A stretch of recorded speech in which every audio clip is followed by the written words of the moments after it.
Tenho falado sobre as últimas palavras de Jesus, os últimos momentos de Jesus e aquilo que Ele deixou de legado para nós. E hoje eu quero falar sobre estas palavras de cunho bastante íntimo que Jesus expressou ali, já estando crucificado, já na cruz, sofrendo por mim e por você. Jesus ainda se preocupava com questões humanas. Jesus deu a vida dele por nós, humanos, mas ele foi e é 100% homem. E mesmo crucificado, mesmo na cruz, ele estava preocupado com as nossas questões. E o texto está lá em João capítulo 19, versículos 25 a 27. João 19, 25 a 27. Diz assim o texto: perto da cruz de Jesus estavam sua mãe, a irmã dela, Maria, mulher de Clopas, e Maria Madalena. E quando Jesus viu sua mãe ali e perto dela o discípulo a quem ele amava, disse à sua mãe: aí está o seu filho. E ao discípulo: aí está a sua mãe. Daquela hora em diante o discípulo a recebeu em sua família. Essa semana fui questionado sobre um assunto que eu não sei se você já parou para pensar. Quem eram os irmãos de Jesus? Eles eram irmãos de sangue e carne, ou eles eram irmãos considerados como, eram seus primos? Quem eram os irmãos de Jesus? Muito interessante, porque eu fui pesquisar. Acho que essa pregação, essa aí é a aula, né? Quem eram os irmãos de Jesus? Você já parou para pensar nisso? Existem 3 hipóteses. Primeiro, os irmãos de Jesus eram aqueles que nasceram depois de Jesus, do relacionamento, do casamento de Maria e José. Jesus é o primogênito e ele teve outros irmãos e irmãs da união de Maria com José. Essa é a posição sustentada por Euvídio, um teólogo do IV século. Na verdade, a teologia ela vai crescendo, ela vai evoluindo à medida em que nós vamos juntando os pontos daquilo que nós estudamos. Nós temos a época dos discípulos, aqueles que andaram com Jesus. Depois nós temos no II século a época ou a era dos pais da igreja, aqueles que andaram com os discípulos de Jesus. E no III e IV século, especialmente quando Constantino libera o culto a Cristo, lá pelo ano 330, nós temos então no III e IV século a era dos apologetas, ou seja, aqueles que defendem a fé que nós cremos, a fé cristã. Nessa época surgiram vários raciocínios, vários pensamentos que nós temos hoje. E um deles é o pensamento de Euvídio, que foi adotado pela Reforma Protestante, pelos maiores reformadores, e que se tornou o nosso jeito de pensar como igreja evangélica, protestante. E essa ideia é de que Jesus tinha irmãos mais novos, filhos de Maria e de José. depois da concepção virginal de Maria pelo Espírito Santo, a Maria então conheceu o seu esposo, conheceu no sentido de, pela primeira vez, teve ali esse contato íntimo com José e teve outros filhos. Isso é sustentado por Euvídio e o que a igreja protestante crê como verdade. Segunda possibilidade é a possibilidade católica, que ela é sustentada por Jerônimo, também no IV século. Jerônimo é o tradutor da Bíblia para o latim, a Vulgata. Por isso as missas, até muito pouco tempo, eram feitas, eram proferidas em latim, por conta da tradução latina da Bíblia a partir dos textos originais, dos textos mais preservados. E Jerônimo dizia que o termo irmãos usado para se referir aos irmãos de Jesus é o mesmo termo que a cristandade usa.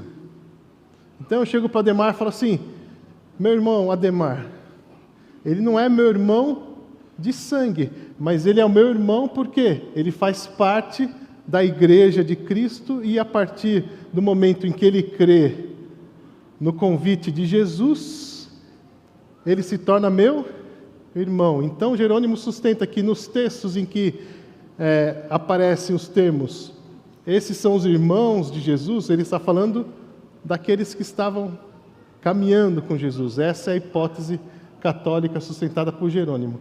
E tem uma outra hipótese que eu não conhecia, que eu fui estudar, que é sustentada por Epifânio. E é muito interessante porque você vai procurar isso e está escrito Epifânio o herege. Acho que é por isso que eu não conhecia, E ele usa livros apócrifos, ou livros que nós não consideramos inspirados, não estão na Bíblia para sustentar a sua posição.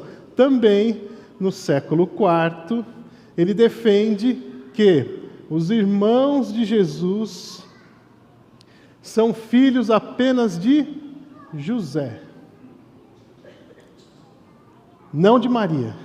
Maria era um herege, Maria, ela continuou virgem por toda a vida. Mas José teve um casamento anterior, ele era bem mais velho do que Maria, e ao desposar Maria, ele já trouxe alguns filhos de um outro casamento, porque ele era viúvo. E esses então são os irmãos de Jesus, irmãos mais velhos. Vamos lá. Quem vota na primeira opção? Gente, eu respondi para a pessoa que me perguntou o seguinte: existem questões que são essenciais na Bíblia, Essas questões nós temos que ter unidade. Existem questões que são secundárias na Bíblia. Nessas questões a gente pode ter liberdade. Mas em tudo, nós devemos conversar e tratar as coisas com amor.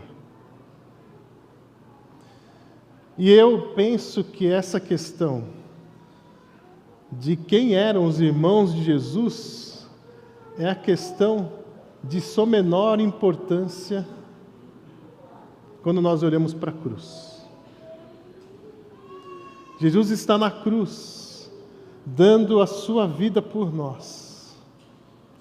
E ele olha ao seu lado e vê algumas mulheres que estavam ali, junto do seu discípulo amado.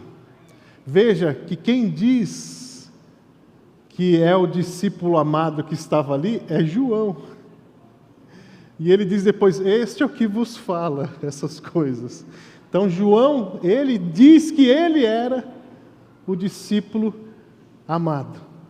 E nós então chegamos nesse ponto que é crucial para a nossa fé. Esse ponto é essencial. E aí, nós vemos estas pessoas ali perto da cruz. O texto diz: perto da cruz de Jesus estavam sua mãe, Maria, a irmã dela, a irmã de Maria, que provavelmente, segundo a tradição, se chamava Salomé, que era a mesma mãe de Tiago e João, e que lá em Mateus 20, de 20 a 29, ela vai pedir para Jesus para que um dos filhos se sentem à esquerda e à direita de Jesus. Por quê? Se ela é a irmã de Maria, Tiago e João são primos de Jesus. Então ela vai lá e fala assim: deixa os primos, terem a preferência aqui no seu reino. Também estava Maria, mulher de Clopas, e Maria Madalena. Maria Madalena, aquela que acompanhou Jesus durante todo o seu ministério. E ele cita essas 4 mulheres. E aí diz o texto que quando Jesus viu sua mãe ali, e perto dela o discípulo a quem ele amava, que então é João, e se a nossa interpretação tradicional estiver certa, é o primo de Jesus, então ele vê o seu primo ao lado da sua mãe, e ele diz: aí está o seu filho. E diz a João, ou ao discípulo: aí está a sua mãe. O texto diz: daquela hora em diante, o discípulo a recebeu em sua família. Pode passar, João. O que eu tiro de essencial dessa história é que eles estavam muito perto da cruz. Eles estavam tão perto da cruz que Jesus podia se virar e conversar com eles. Onde estavam os outros discípulos? Onde estava Pedro, machão, que falou: eu vou morrer com o Senhor se for preciso? Onde estavam os outros discípulos de Jesus, aqueles que o acompanhavam, aquele grupo mais íntimo? Quando Jesus, nos seus últimos momentos, minutos de vida, olha para baixo, ele vê 4 mulheres e um discípulo amado, tão próximos, que ele podia conversar com eles. Isso demonstra a coragem dessas pessoas. Eles estavam vendo o seu mestre, Maria estava vendo o seu filho ser crucificado. E apesar de todos terem se escondido ou fugido, Pedro já tinha negado Jesus, os outros discípulos também, porque o texto diz que eles fugiram quando Jesus foi preso. Mas essas pessoas estavam ali, perto da cruz, um sinal de coragem. Pode passar, João. Além disso, eles estavam perto de Jesus, não apenas perto da cruz, mas próximos a Jesus. Os seus corações não podiam se afastar do seu mestre. Eles estavam tão perto que isso expressava, além da coragem, o amor que eles tinham por Jesus. Tão perto e tão amados a ponto de colocarem as suas vidas em risco. Os judeus não queriam matar apenas Jesus.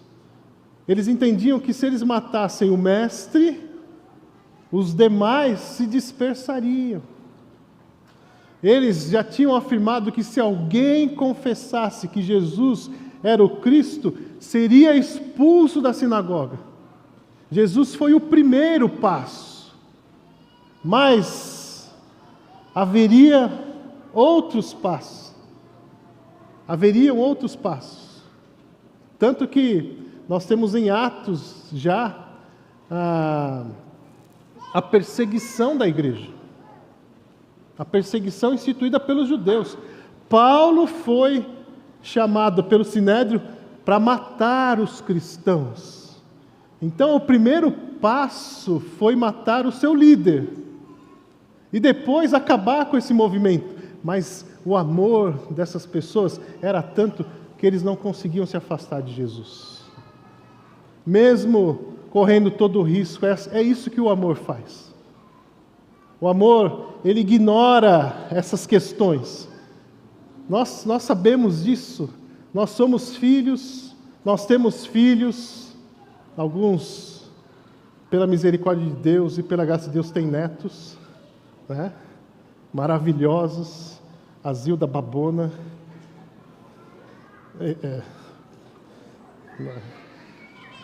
E outros, né? Nós sabemos o que nós somos capazes de fazer em nome do amor.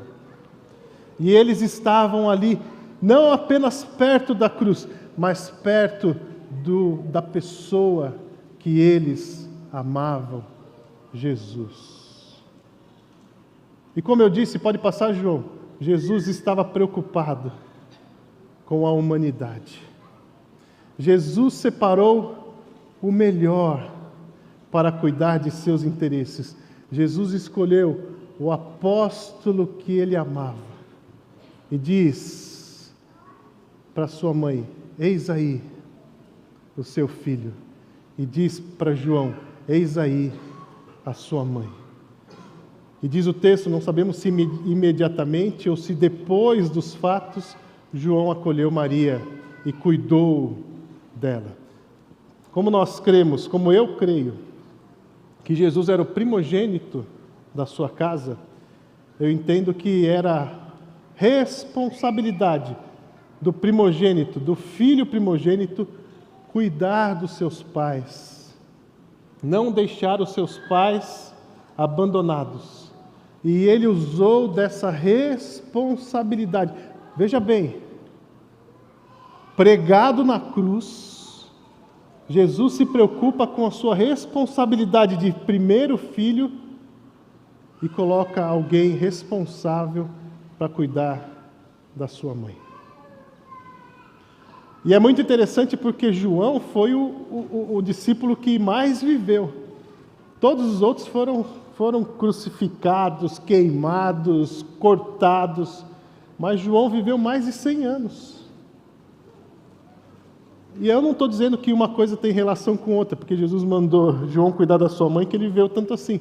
Mas eu estou dizendo que Jesus, ele já tinha esse cuidado para com as suas responsabilidades como homem.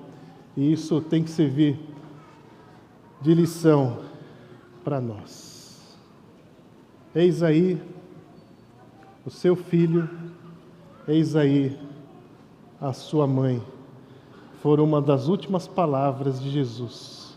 Eis aí o cuidado que eu tenho por vocês, por nós, homens, mulheres, por quem eu estou entregando a minha vida. Então eu quero aplicar da seguinte maneira. Primeiro, precisamos de coragem para seguir Jesus até o fim, mesmo que haja sofrimento. Pessoas ou discípulos, como hoje nós somos chamados, discípulos, aqueles que seguem o Mestre, que se afastam ao menor risco, não são dignos do amor de Deus. Eu não estou dizendo que nós podemos perder a salvação, em hipótese alguma. Mas se eu posso viver uma vida debaixo do amor de Deus, e eu escolho viver uma vida afastado de Deus, eu estou perdendo demais.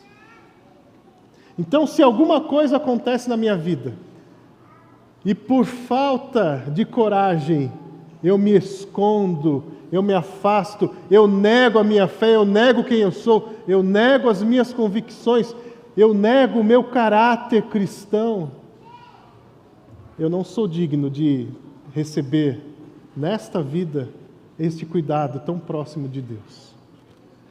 Eu vou continuar salvo, se eu criar em Cristo Jesus, mas a minha vida vai ser uma vidinha medíocre,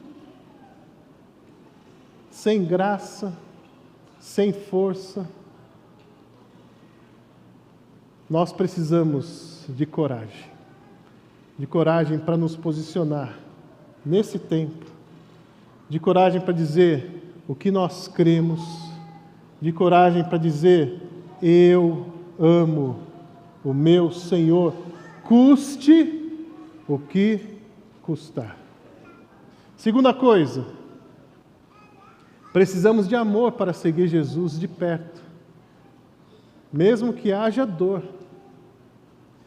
Nós não gostamos de ver as pessoas que nós amamos sentindo dor. Gostamos ou não? A maioria dos nossos pedidos de oração são em relação à saúde. Já perceberam isso? Porque isso incomoda demais o nosso coração, especialmente quando nós pensamos naquelas pessoas que nós amamos. Mas nós precisamos desse amor para seguir Jesus de perto. Eu quero dizer que se você crê que Jesus é o seu Salvador, mas se você não ama esse Jesus, você não vai conseguir segui-lo de perto. Você não vai conseguir segui-lo na intimidade, no dia a dia. Nós precisamos amar o nosso Senhor. E terceiro, Jesus nos ama e se preocupa conosco. Afinal, todos nós somos discípulos amados.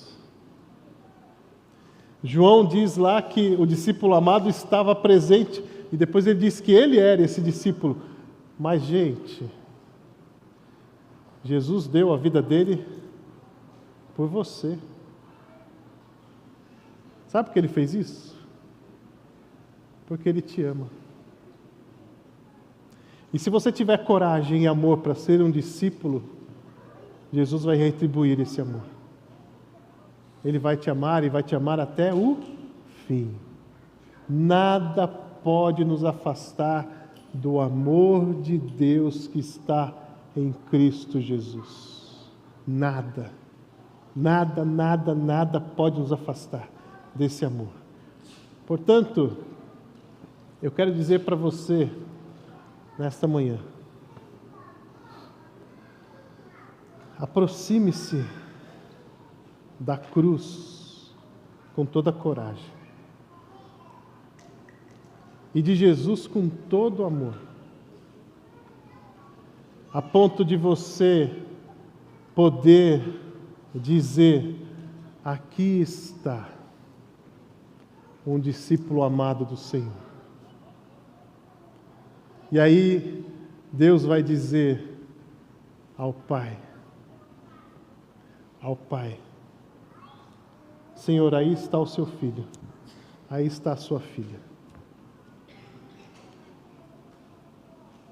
E vai dizer a nós: aí está o seu Pai, nosso Deus. João capítulo 1 diz que ele veio para os seus, mas os seus não o receberam. Porém, a todos quantos o receberam, deu-lhes o direito de serem filhos de Deus. Igreja, aí está o seu Pai.